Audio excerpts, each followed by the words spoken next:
Hello दोस्तों, आज बात करते हैं।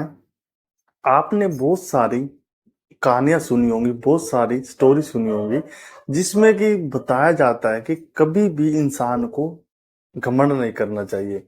बड़े बड़े लोग, बड़े बड़े जो अपने आप को 30 मार का समझते थे, उनको हमने नीचे आते देखा है। तो आज बात कर रहे हैं जिनके बड़े बड़े प्लेन चलते थे, जिनके बड़े बड़े जहाज चलते थे, वो भी आज सलाखों के पीछे हैं। चाहे एग्जाम्पल किंगफिशर के मालिक विजय माल्या हो, या फिर जेट एयरलाइंस के मालिक नरेश गोयल हो। विजय माल्या को कौन नहीं जानता। विजय माल्या जो कि किंगफिशर के मालिक तो थे, आईपीएल में भी वो बहुत जो कि टीम को खरीदते थे, बड़ी बड़ी बोली लगाते थे। वो भी जब दिवालिया घोषित हुए उसके बाद इंडिया छोड़ के यहाँ से जो कि यूके भाग गए, लंदन भाग गए।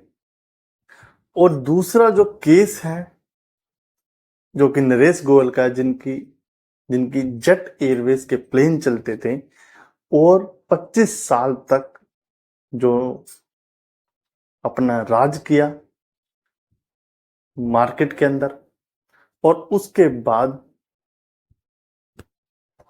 बैंकरप्ट हो गई, यानी कि उसके बाद वो बंद हो गई।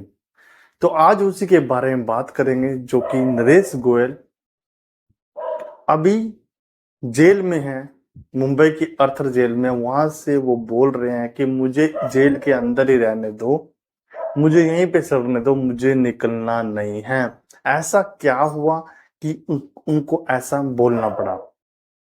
तो उसकी थोड़ी बैक हिस्ट्री में जाते हैं, तो आपको बताते हैं जो नरेश गोयल हैं वो, उन्होंने 848.86 करोड़ का जो क्रेडिट लिमिट बनवाई थी, जो लोन लिया था, किनसे? केनरा बैंक से। बट उनका अब भी 538 करोड़ रुपए अभी बाकी हैं बैंक के, जो वो चुका नहीं पाए। उनको टाइम भी दिया गया, लेकिन उसके बाद भी वो चुका नहीं पाए। तो क्या हुआ उसके बाद? उसके बाद वो केस कोर्ट में गया, कोर्ट से सुप्रीम कोर्ट में गया, और वहां पे भी वो केस हार गई। तो अभी वो जेल में है। अब आपको बताते हैं कैसे नरेश गोयल इतनी बुलंदियों तक छुए, और इतनी बुलंदियों तक 25 साल तक बने रहे, और उसके बाद जो हर्ष से फर्श तक आने में ज्यादा टाइम नहीं लगा। तो बताते हैं आपको नरेश गोयल की बैक हिस्ट्री। नरेश गोयल जो कि पंजाब में पैदा हुए, 1968 में उनका जन्म हुआ था। और जब उनका जन्म हुआ था, वो बहुत लोअर मिडिल क्लास फैमिली से बिलोंग करते थे। उसमें जो उनकी फैमिली में जो उनके पिता थे, बहुत ही एक आभूषण का काम करते थे, छोटा व्यापारी थे।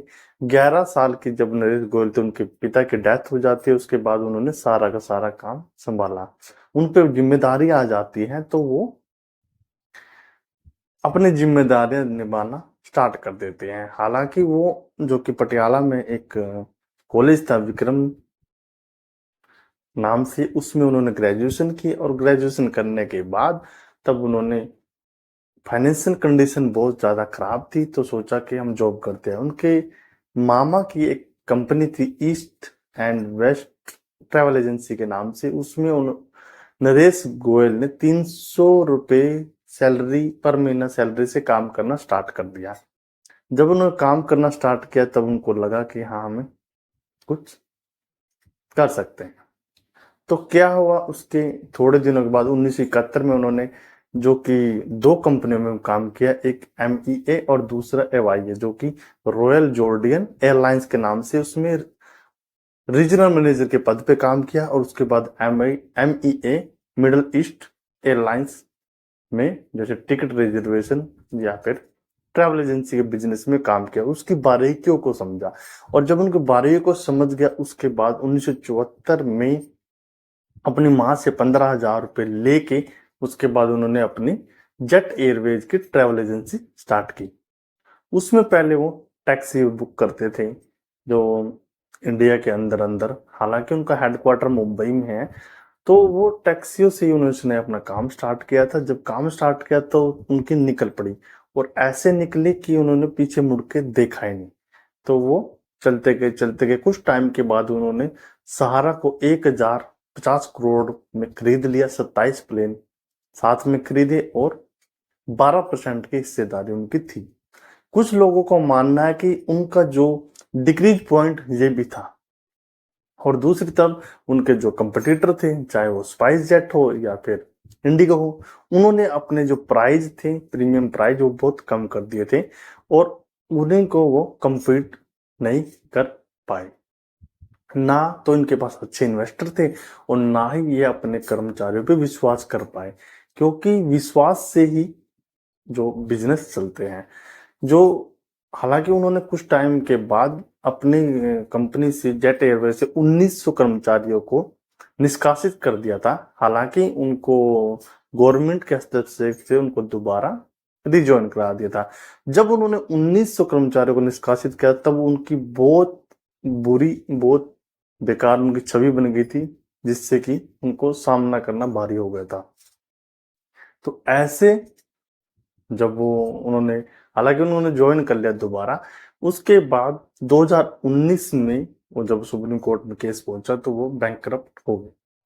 तो ये थी एक छोटी सी स्टोरी जो दर्शाती है कभी भी हमें बढ़ चढ़ के कोई भी काम नहीं करना चाहिए। हमें सिर्फ हमेशा ग्राउंड डाउन टू अर्थ रहना चाहिए। जैसे हम जो सिंपलिसिटी में रह सकते हैं उसमें रहना ज्यादा अच्छा है। जल्दी आपके सामने दूसरा वीडियो लेके आएंगे, तब तक जय हिंद।